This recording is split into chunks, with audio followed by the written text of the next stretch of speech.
Welcome, friends, to another edition of Economic Update, a weekly program devoted to the economic dimensions of our lives. Jobs, incomes, debts, our own, those of our kids. I'm your host, Richard Wolff. I've been a professor of economics all my adult life, and I hope that has prepared me well to offer you these insights into what's been going on in our economy over the last week or two. I begin with a story, horrible story in a way, about the arrest and charging of 5 doctors in New York City for taking kickbacks from the producer of a medication that they were paid to prescribe rather more than they might otherwise have done. The reason this gets a lot of attention is because the medication in question is fentanyl, one of the most dangerous of the opioids that are currently accounting for overdose deaths in the many tens of thousands across the United States each year. Arizona-based Insys Therapeutics is the company, and it markets something called Subsys, a spray form of the opioid fentanyl. Effectively, what the New York Times reported last week was that the company paid doctors, quote, speaking fees. They called them a sham, the New York Times did. Speaking fees which went up and were granted in proportion to the number of prescriptions that the doctors wrote. Of course, this is what you get with profit-making companies in the medicine business. In order to make profit, the company needs to sell as much medicine as possible. Since this is a prescription medicine, it means it has to get the doctors to write the prescriptions. So suddenly doctors are whisked off to lovely resorts where they can speak to one another, all of this being paid for with or without fees by a company that makes it clear to the doctors what all of this is for. This is normal in the medical business, which it is, a business, and happens with lots of medications all the time. But when you're dealing with a killer of the sort of fentanyl, you can get in trouble, and that's what happened. Imagine with me, as we think about this, what it would be if we made medicines, not for profit. That is, we didn't have them be a business driven by the notion, let's make more money, which is the guiding notion of capitalist business. We might then have medications produced by organizations that had on them doctors and medical professionals on the one hand, and the consuming public that takes the medications on the other. And that together they would make a decision about what medicines to use, what medicines to prescribe, based on the science and the need, without the intrusion of the profit. And let me drive the point home, because medicine companies like to justify the enormous profits they earn, even enormous in relationship to other capitalist businesses. They justify it often by saying, well, we have to charge these high prices and make these big profits in order to pay for the research that produces medicines. Well, 2 things. 1, often that research is, to be blunt, bogus. It's not research on a new medicine. It's often research on how you can make a medicine different enough from an existing powerhouse drug so that you can get a patent for it. It's a little bit different, and yet you can sell it as a competitor. This isn't developing a new medicine. This is developing a profit-making strategy. Calling that research and development is an attempt to fool the public into thinking they have to pay these wild prices for medications in order to get medicines produced. Would be a far better and cheaper arrangement to let universities and research outfits have government or other kinds of funding to produce new medications for those diseases we need most, rather than letting the profit motive dictate. It's a wonderful example of what the costs of capitalism are. My next update has to do with a little statistic. Between 2009 and 2016, roughly the presidency of Obama, the federal government's deficits fell straight line down across those years. This is sort of interesting because Democrats are usually accused of being budget-busting deficit creators, whereas Obama wasn't. It's doubly interesting because Obama was president at a time of enormous economic stress when you would think the government tries to help out and might legitimately be thought to run a deficit. But instead, Obama's government ran fewer and fewer deficits. Next point. With Mr. Trump, the deficits are going back up, and they are predicted to go sharply up over the next several years. What's the significance of declining deficits with a Democrat and rising deficits with a Republican?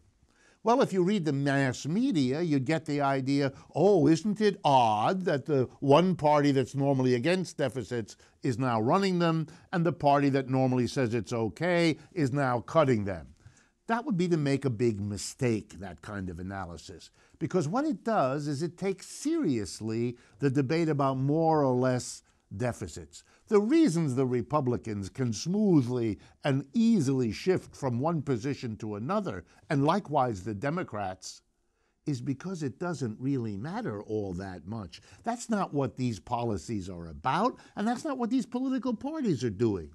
What the job of both parties is to manage capitalism, to make it run as smoothly as possible.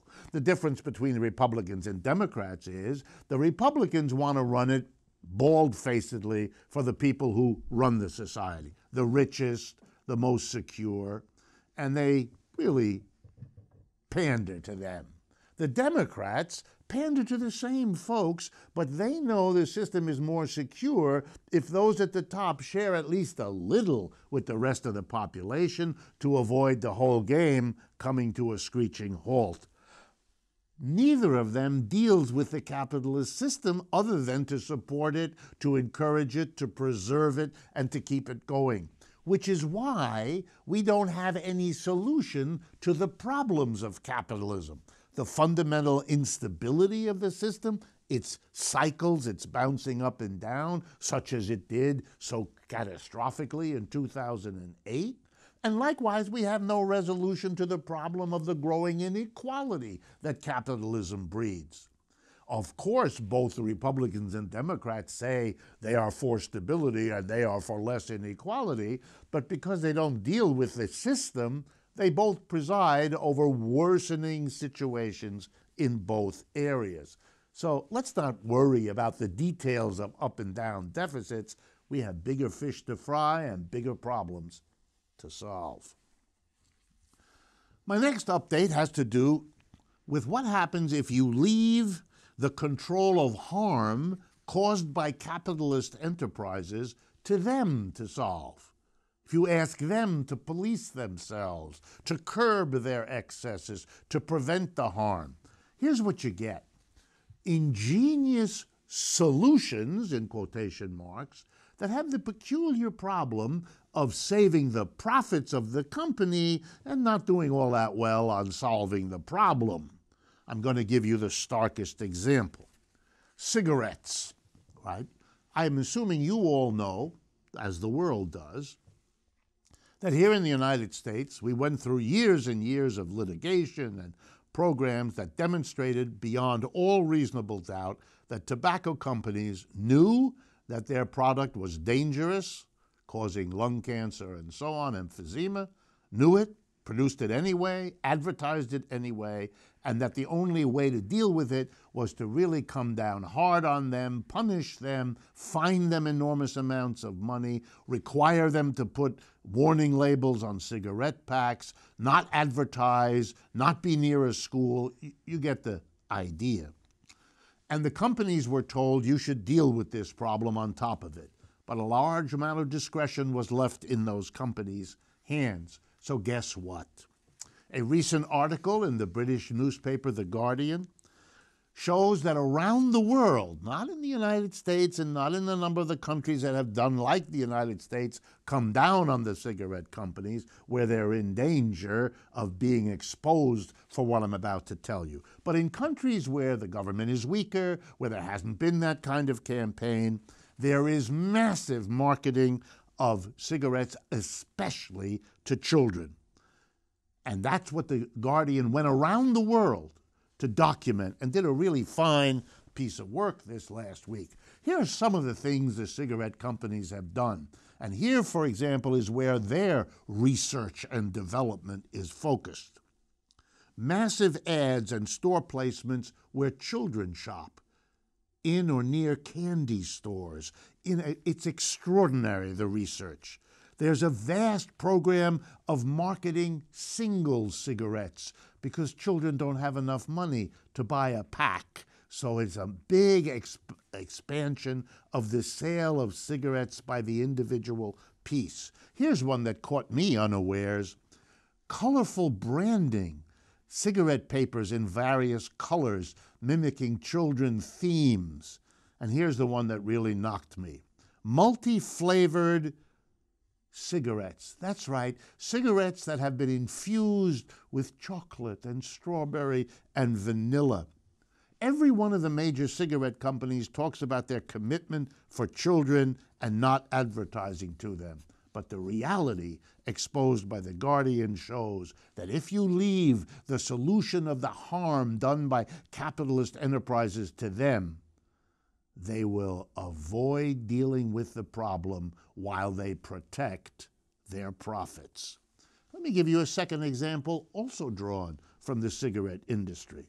One of the things it touts as its great step forward was the development of e-cigarettes, or vapor or vaping cigarettes.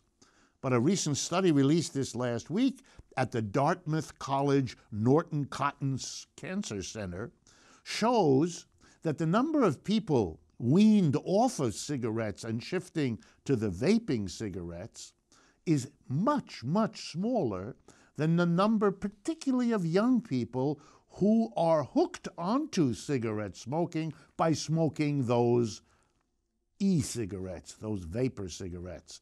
The evidence suggests that the vapor cigarettes are less dangerous for you. That's a good step. But of course, by hooking large numbers of people on the e-cigarette, you continue to sell the tobacco, which is what the company makes its money on. What a bizarre notion, leaving the control of the harm done by profit-making capitalists in their hands to solve. Before moving on to the other updates for today, I want to remind you, we maintain 2 websites. They are available 24/7, no charge whatsoever. We urge you to make use of them. The first one is rdwolff with 2 Fs.com. And the other one is Democracy at Work. That's all one word, democracyatwork.info. You can use either of these websites to communicate to us what you like and don't like and would like to see changed on this program. You can, by a click of your mouse, follow us on Facebook, Twitter, and Instagram. You can see extra material that we load up there all the time. And if you are a listener to this program, but you would like to consider looking at it as a television program, since it is available in both forms, we urge you, go to the following website where you can do that, patreon.com, Patreon, patreon.com/economic update for the TV version. Let me repeat those 2 websites in case you didn't note them down. rdwolff with 2 Fs.com and democracyatwork.info. Our next economic update has to do with a huge case coming up before the U.S. Court of Appeals for the Ninth Circuit.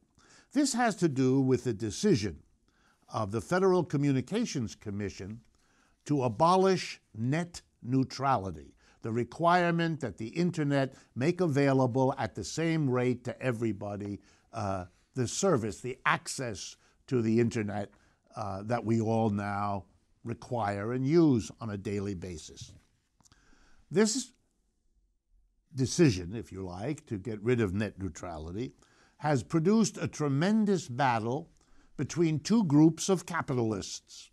Those who stand to make money by being able to charge if net neutrality is indeed affirmed as gone, no longer there. That would mean that the court says that what the FCC did is legal. They can do that. They can get rid of the neutrality, versus companies that are going to lose money. Let me give you an idea of the people who are pushing to get rid of net neutrality because they want to charge. And guess who they want to charge? You and me.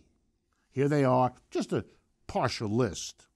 AT&T, Verizon, T-Mobile, Sprint. Okay, Comcast, Charter, Cox, and Altice. These are the internet providers that are in the associations pushing to get rid of net neutrality.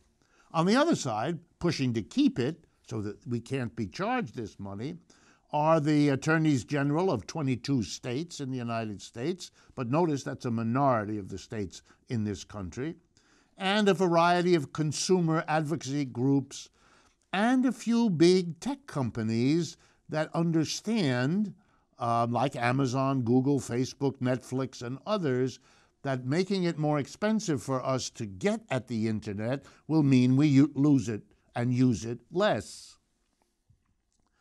But here's what I want to drive home.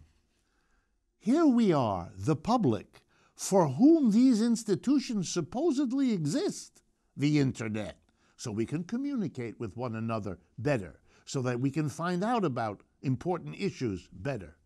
We are going to be faced with fees that are going to be fought out between two groups of contesting capitalists. Makes you wonder, who runs this system? The people, the vast majority, who need it to work for them, or the very small number of people who profit off of how the system works?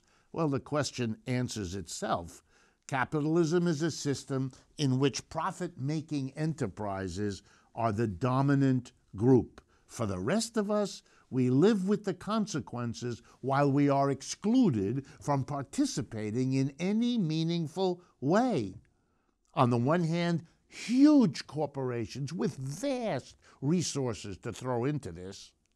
On the other hand, consumer advocacy groups who go around having bake sales to collect a very small amount of money, which can't compete since it's all going to be decided by one warring group of companies on one hand and another warring on the other. Extraordinary way to organize an economy, don't you think? Next, I want to turn to Germany for our update. The German city of Essen, E-S-S-E-N, got into the news last week when a local food bank, which serves 6,000 people per week in this modest-sized German city, this food bank distributes leftover or discarded food from restaurants and grocery stores. It made the decision, and that's why they got the publicity, to stop giving food to non-German citizens. In other words, your need didn't determine whether you got food, your nationality did.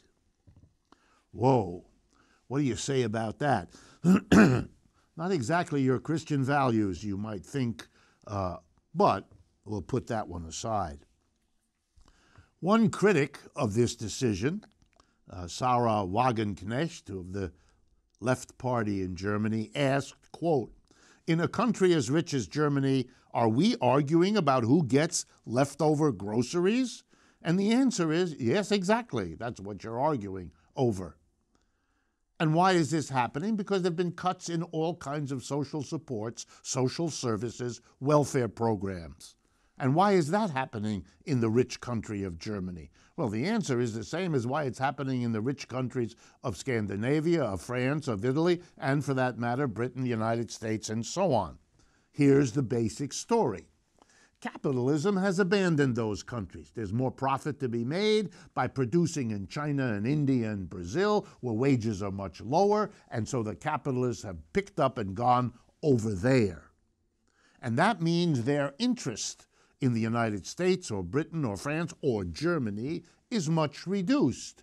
If they're going to have to pay taxes, they're going to pay them in the countries which are on the uptick, where they're making more money, where they see growth. They don't want to pay taxes in the country from which they are departing. So they don't pay taxes, and they join movements, and they pay for movements to cut back on taxes. So governments don't have enough money, and so the good people of Essen, Germany, have to exclude starving people who don't have a German citizenship. Nothing was more hypocrisy, or more hypocritical, I should say, than Chancellor Merkel in Germany, who said, quote, "It wasn't good to make that decision, but," she said, "the situation highlighted," quote, "the pressure that nonprofits are facing." Let's be honest, which she isn't. The pressure is, as capitalism moves east, paying lower wages brings much more wealth to the people who own those businesses, who remain Americans, British, Germans, and so on. They're making more profits because they're paying lower wages in China than they used to pay in Germany. They don't want to give up any of the extra wages to deal with the consequences of moving. So they're going to take it out on the poorest of the poor, shifting the burden of capitalism's new direction by making those at the bottom pick up the cost. My next economic update also highlights something that we've talked about on this program before. It has to do with an economics element of the struggle between Donald Trump on the one hand and Stormy Daniels on the other. For those of you not familiar with Stormy Daniels, I'm not going to discuss that, since I can't imagine there are too many of you who don't know what I'm talking about. Stormy Daniels signed an agreement, apparently with agents of Mr. Trump, including his personal lawyer, not to discuss the details of a love affair she says she had with the president some years ago. Over the last week or two, Mr. Trump has in turn decided to sue Stormy Daniels for 20 counts of damaging him by breaching such a non-disclosure agreement. The press picked up that the tactic here is a familiar one in American law. Somebody sues you, whether you're guilty or not to be determined, but the way you defeat them is by countersuing, because then you got two kinds of cases, and the winner tends to be the one who can afford the best and the largest law firm to do the work to win the case. In other words, it ceases being about facts and justice and becomes about who's got more money. A porn actress, Stormy Daniels, or the President of the United States? You guessed the outcome. It's a kind of a reminder of what the O.J. Simpson case kind of showed us, too. Money plays an inordinate role. If you allow a capitalist system to produce gross inequality, it's naive to imagine that that inequality will not find its way into the legal system and make the outcomes reflect the money and not the justice of what's going on. According to the Guardian newspaper, particularly of March 16th, there's a new law in the United Kingdom and Britain that mandates the reporting of the pay that is given to men versus women and to different layers of the society, particularly top executives. We don't have that law in the United States, or at least not yet. And the results are really interesting, and I wanted to present them to you. First, for Great Britain, and these are the numbers for the year 2015 and 2016. So it's very recent. Listen to these numbers as to the gender difference. In those years, 618,000 men in Britain earned over $140,000 a year. Let me do that again. Roughly 600,000 men earned over 140,000. How many women earned over 140,000? 179,000. Do you understand? 3 times the number of men earn those high salaries than the number of women. Let's go even higher. How many men and women in England earned over £1 million, that's the British currency, per year? That would be over $1.4 million a year. 17,000 men in Britain earn that much. 2,000 women do. In other words, all the discussion of gender equalization, all the discussion of ending gender and sex discrimination has not gone very far in capitalist Britain, and sadly this is all too typical. I'm bringing you the British numbers not because they're worse than anybody else or better, but because they're typical and we know them. Other countries, we don't have them quite yet. On average, women in Britain get 25%, a quarter less than men. Finally, on this same point, The Guardian did a calculation based as best it could on the available statistics on how men and women do when it comes to sharing or facing, let's call it, their income situations. The United States ranks 13th. In other words, there are 12 other countries where the ratio of men and women is closer to equal than the United States. Britain is slightly worse than the United States, but roughly the same. I thought you might be interested in the 12 countries that do better, that pay women closer to what they pay men, less inequality. Here's the list of those 12 countries, starting in the most equal and then down, getting closer to the U.S. Here we go. Iceland, Norway, Sweden, New Zealand, Slovenia, Denmark, Finland, Canada, Luxembourg, Switzerland, Poland, and Belgium all pay people more equally for their work. We've come to the end of the first half of Economic Update. Please stay with us for the important and interesting interview that is to follow. And please remember that after a short break, we will be right back.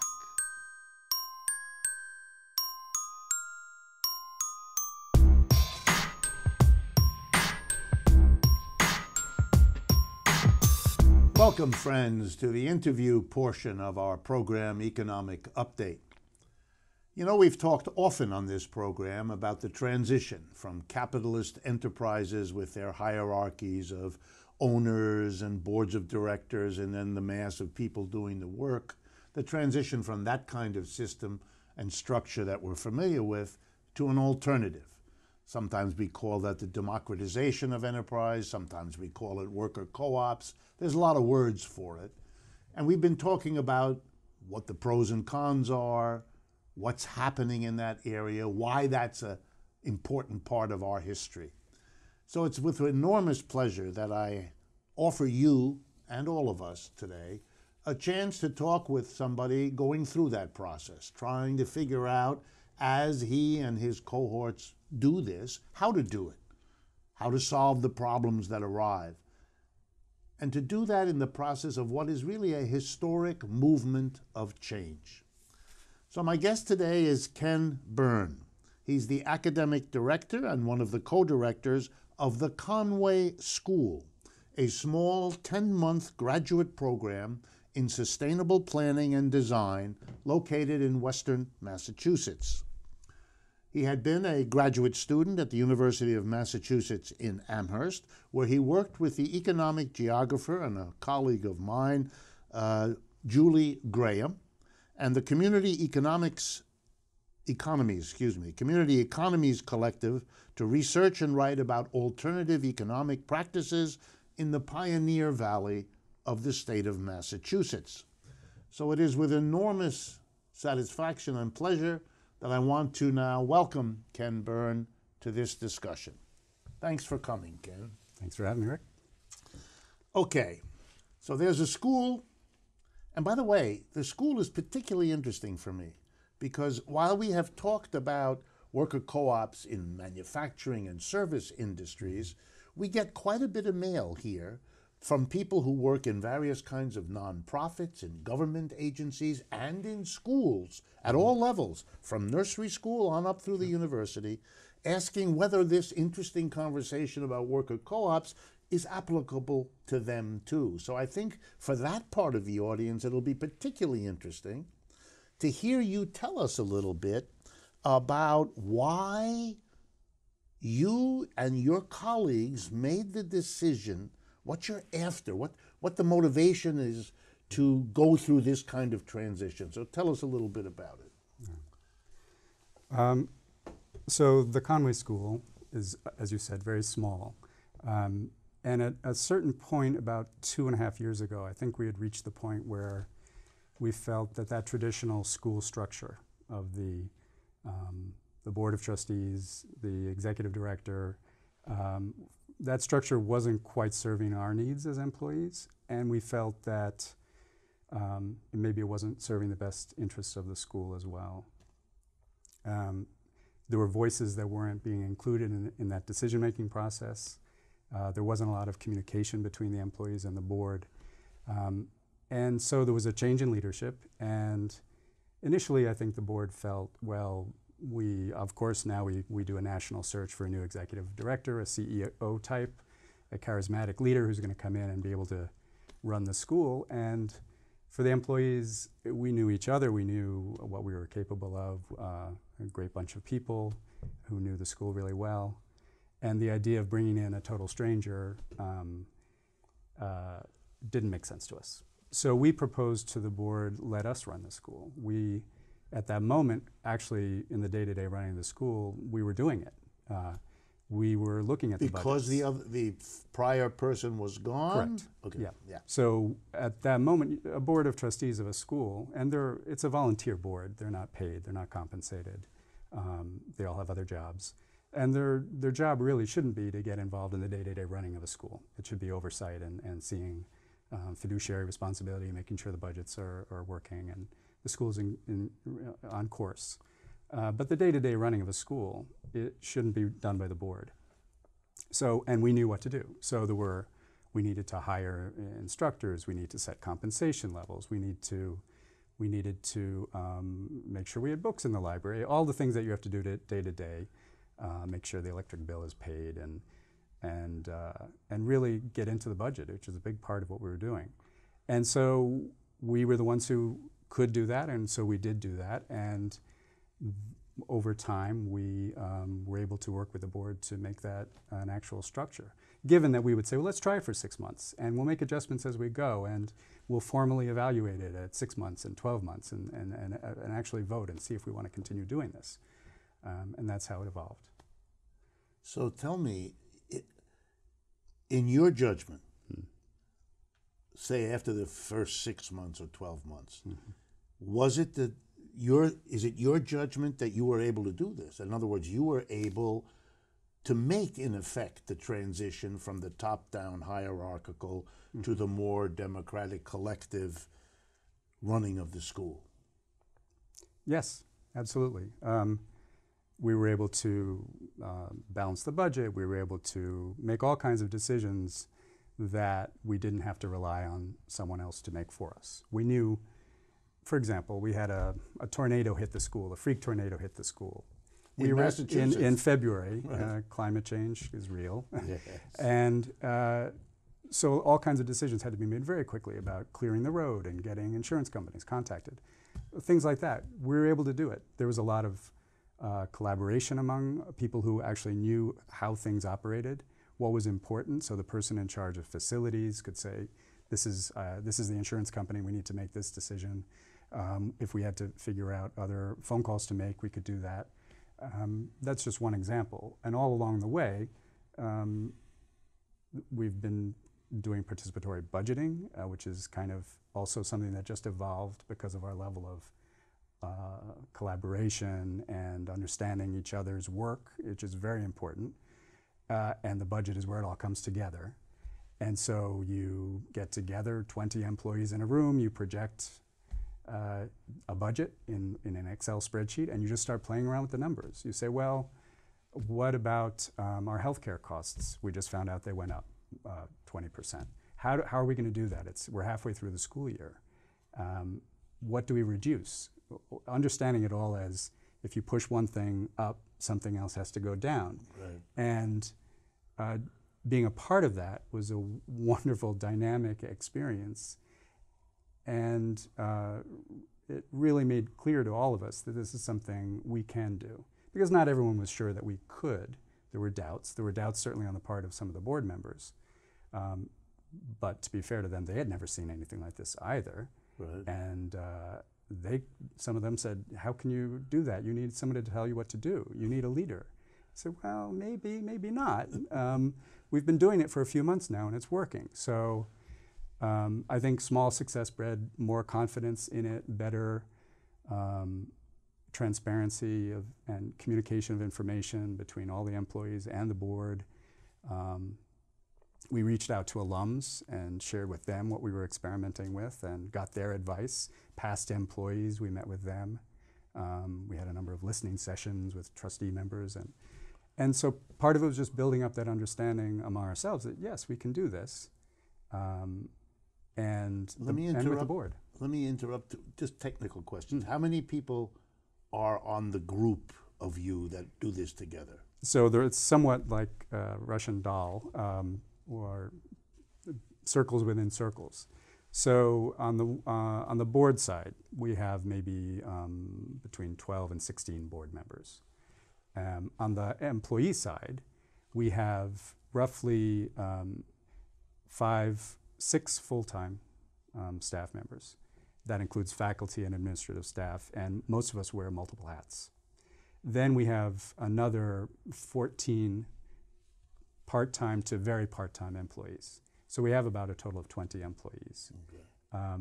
So how do you manage these different circles?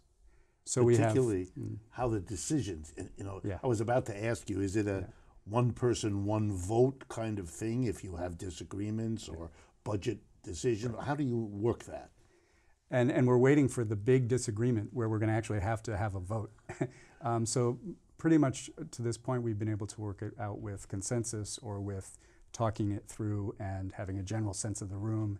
And even if some people are expressing some disagreement or some discomfort with a decision, we'll keep working it through until they get to a level where we say, well, we'll check in 3 months and decide if we want to continue doing it this way or things like that. Right. So you mentioned we have 3 co-directors. That's Bruce Stedman, Priscilla Novid, and myself. And on some level, we function in that formal executive director role, administration, finance, academics. We're co-equal, and technically we're hired by the board, and we serve at they can get rid of us at any time. And then the 3 of us serve on a coordinating committee or council with 3 other, the full-time employees. So that's Kim Erslev, Kate Chalakis, and Dave Weber. So we have that 6 core people who are there every day. And we meet formally once a week to discuss everything from how are the students doing? Do we need to adjust anything in the budget for this week? Who are we going to get as a graduation speaker? And the interesting thing is, at what point do any decisions need to go to the larger group of employees or the larger group of the employees and all the trustees together? And we're kind of doing that by the seat of our pants. Like, there's many times where we'll say, is this a co-director decision, or is this a coordinating group, or is this a employee decision or a whole school decision?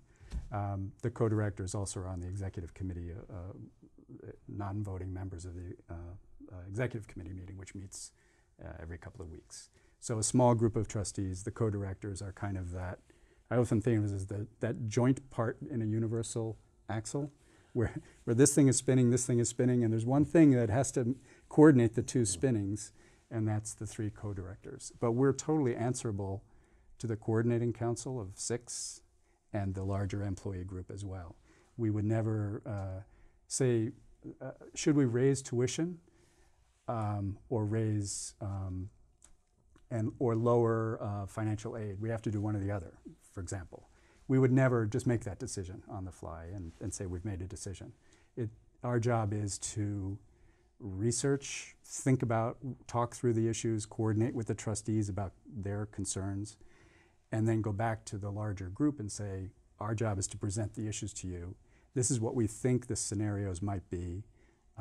In our judgment, we think this is what should happen, but there's a disagreement. We're not sure. What do you think? And pretty much for 2.5 years now, we've been able to run the school. Some pretty major decisions. We had 2 campuses. We sold one. So all of those decisions that are involved with that, we've put a down payment on a second one, and we're moving out of our current one. I mean, those are all, each one is a huge decision, and were made with relative ease. All right, let me push it now. How was all of this change in the organization of this institution? How was this received by your students? How did they see it? How did they experience it? What reactions did you get? Well, what's interesting as we're a very quirky school, as you mentioned or indicated, and our admissions material is our process is quite different. We have a 1 or 2 hour interview with every potential applicant. And spend a lot of time reading their different kinds of essays. And what's interesting to me is over the last, coinciding with this, there's been a big increase in the number of students who said they've worked in worker cooperatives, they're interested in cooperative economies, their reading lists have shifted. And our school is a school of ecological design and planning. So everyone comes in already with the sustainable ecological perspective. And more we're seeing the economic sustainable grafted onto that or complementing that.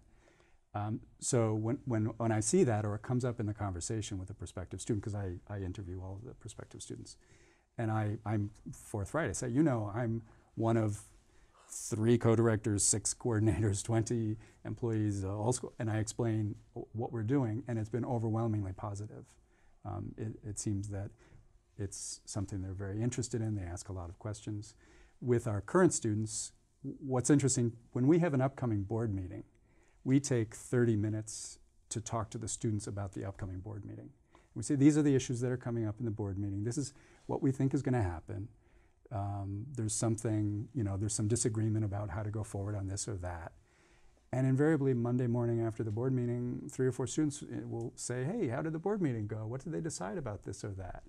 And I can't imagine another school, maybe there are other schools that do that, but it seems like a pretty unique situation. Not only are they receptive, but you're suggesting that they're being drawn also into a role in the decision-making process over time, which would be, one might even dare say, revolutionary in the notion that students would be able to play a decision-making role in how their education goes. And I should say our students are everywhere from their early 20s to their 50s. And some of them are planning their post-graduation life and are thinking about what kind of work environment they want to work in, what kind of responsibility they want to have, what kind of collaborative environment do they want to have. So they ask questions about that too. Well, how do you manage this decision? Or what happens if you have to hire someone new and it doesn't work out and you don't have just one person who can just fire them, those kinds of questions. So they're not just learning sustainable planning and design, they're also learning the cooperative way of organizing the work process in any workplace. Right. So you are educating sort of multiple directions at the same time. Okay, tell me how the board, which used to run it in the more typical way, how have they responded to what has happened, with the initiative and the power that the working part of this institution has now taken?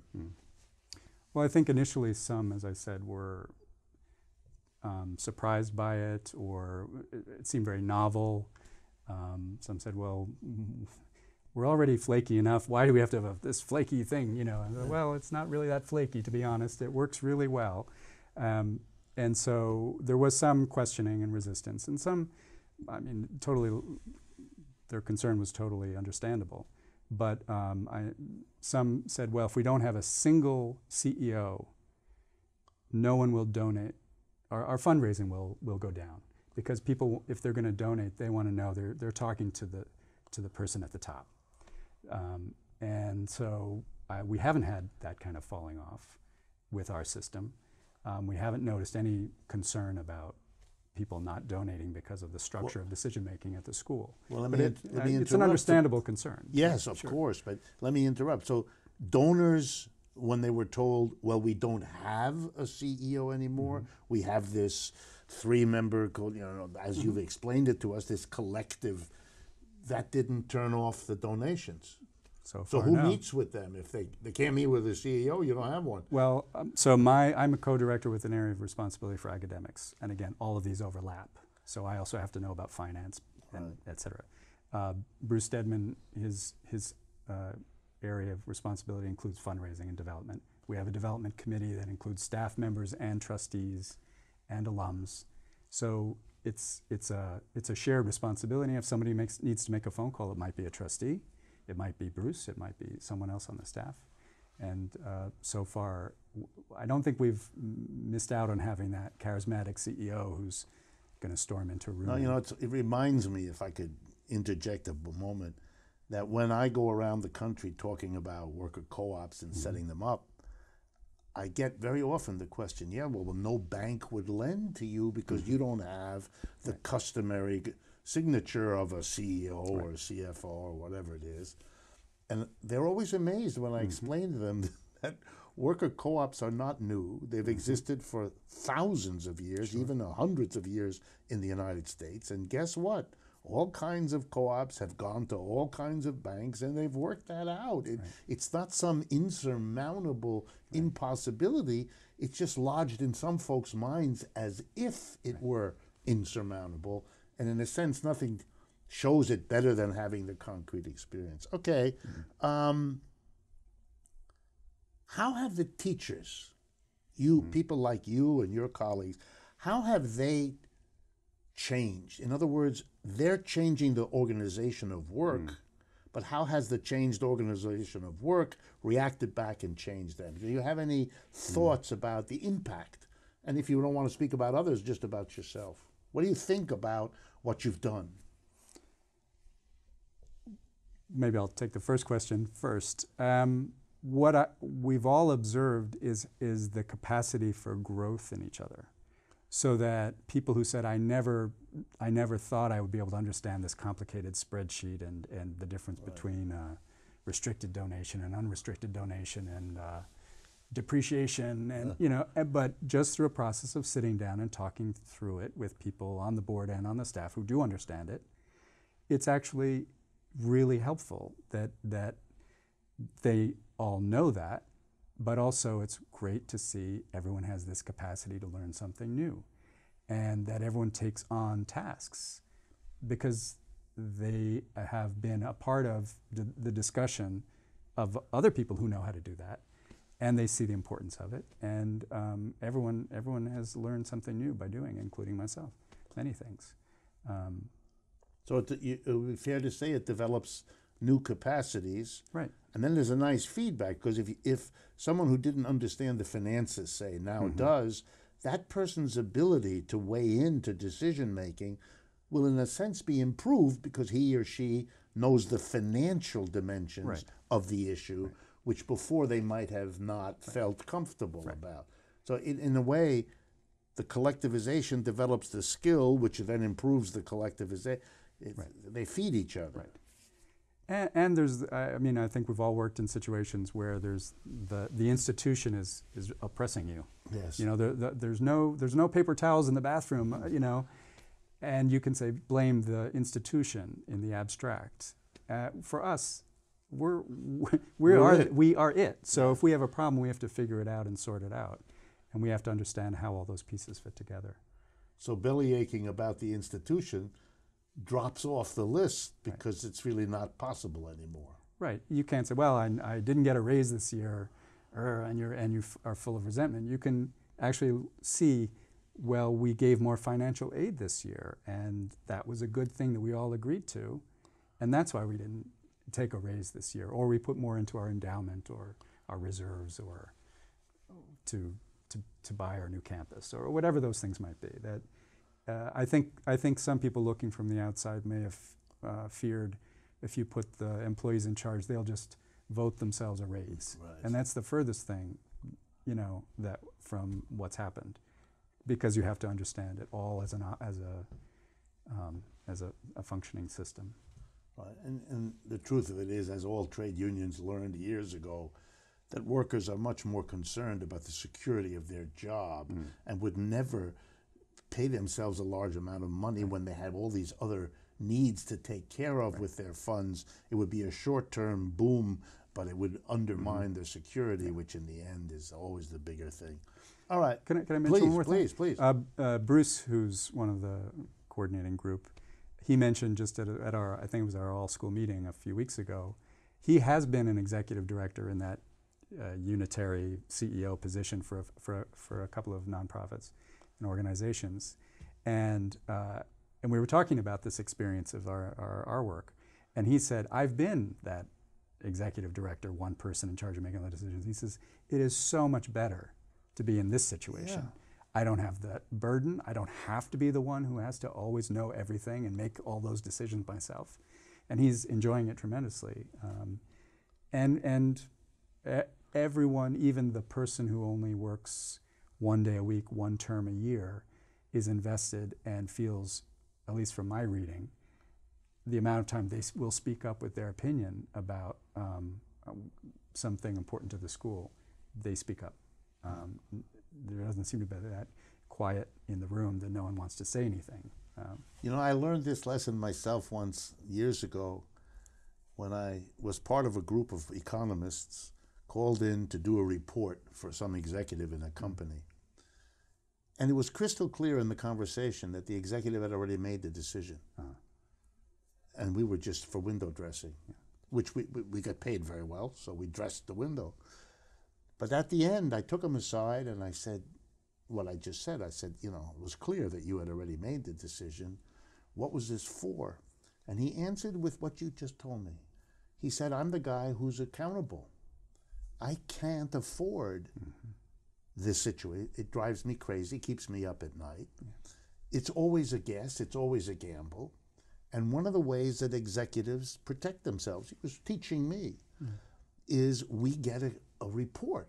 We know what we want to do, but we need a report from some outside independent, so that when we make a mistake, which is inevitable, we can blame the report. We can say, don't fire me. I had these experts come in. It's pure window dressing. It has nothing to do with an independent. Right. It was a good lesson for me. Yeah.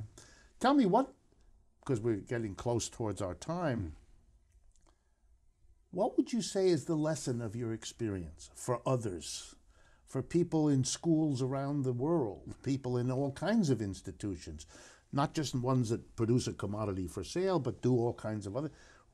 What have you learned that they might take some benefit from? Share it with them. Well, on the one hand, I wouldn't want to underestimate the importance of the particulars. So our particular circumstance and the particular people in that circumstance produced this particular form, which also is evolving. So on the one hand, it depends. It depends on a lot of things, and that ability to look at your own situation and assess the people around you and the situation and the questions and the circumstances that you're facing, rather than reverting to a pre-written script about how things should be. Go. That I think, if that particular is the universal takeaway, I think, for me, and that. But it's possible. You did it. Absolutely, the confidence to say we can do it. We have been doing it actually in so many different ways, and just to acknowledge that and say, yes, this is possible. We can do this. It's extremely powerful. It's, precisely because it's very particular, as it will be in each situation.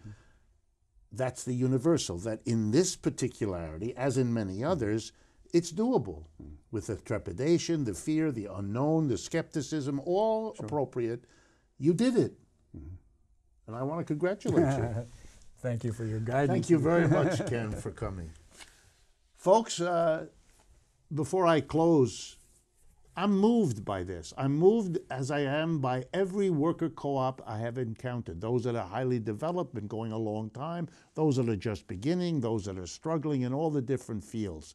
Something momentous is going on as people become able to look critically at the status quo of capitalist economic organization and search for something better. It's the best thing about human beings. They look at their institutions, if they're not too frightened, and they figure out how they can do better.